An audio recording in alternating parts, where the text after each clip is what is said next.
झालं छम छम छम छम जे डान्स बार आर पाटलांनी आमच्या बंद केले होते, तुम्ही नाही, आर पाटलांनी बंद केले डान्स बार.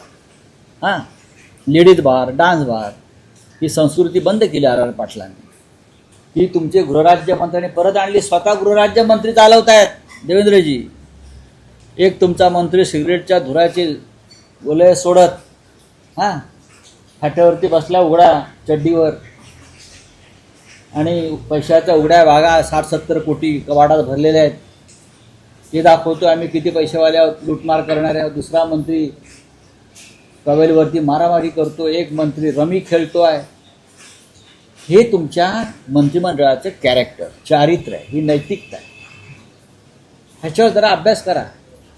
तुमच्यावरची स्मरणिका जी आहे त्यात दिलेले लेख परत वाचा. जी फुलं उधळलेली आहेत ती प्लॅस्टिकची फुलं आहेत का खरी फुलं आहेत ते बघा.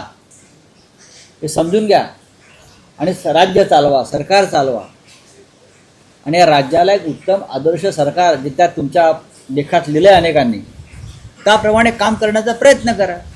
पण नवसेठ, तुम्हाला वाटतं की त्या पद्धतीनं गेल्या 2 दिवसात घडामोडी घडलेल्या आहेत, अनेक मंत्र्यांचे राजीनामे, फेरबदल, खाते बदल वगैरे सगळं असं होईल का? फडणवीसांच्या मंत्रिमंडळातले 75% मंत्री युजलेस आहेत.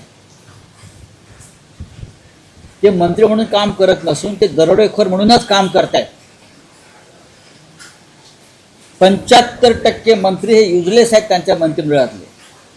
त्यांना मंत्रिपदाचं आणि आपल्या कामाचं भान नाही आहे. लुटमार करण्यासाठीच त्यांना शपथा दिलेल्या आहे.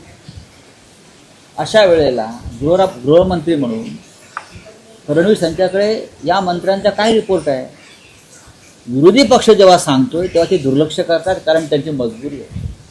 ते कोणाला घाबरत आहेत का? त्यांची काही सिक्रेट शिंदे आणि पवारांकडे आहेत का? काय आहे? आम्हाला कळलं पाहिजे या महाराष्ट्राला की तुमची काही सिक्रेट्स, तर तुमच्या जवळच्या लोकांची काही सिक्रेट्स त्यांच्याकडे आहेत का ते पाहणं गरजेचं आहे.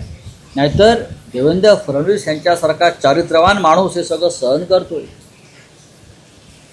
त्याची कार्यकुशलतेवरती शरद पवार आणि माननीय उद्धव ठाकरे यांनी तारीफ पे तारीफ केलेली आहे.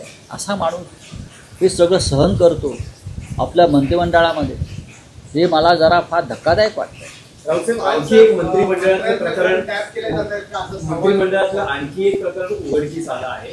मंत्रिमंडळात लेटर युद्ध सुरू आहे सामाजिक विभाग या प्रकरणात. संजय शिरसाट यांनी एक पत्र लिहिलंय की तुम्ही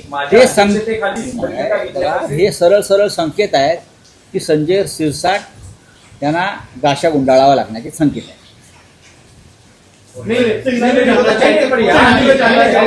याआधी होतं की राज्यमंत्र्यांनी असं म्हटलं होतं की आम्हाला अधिकार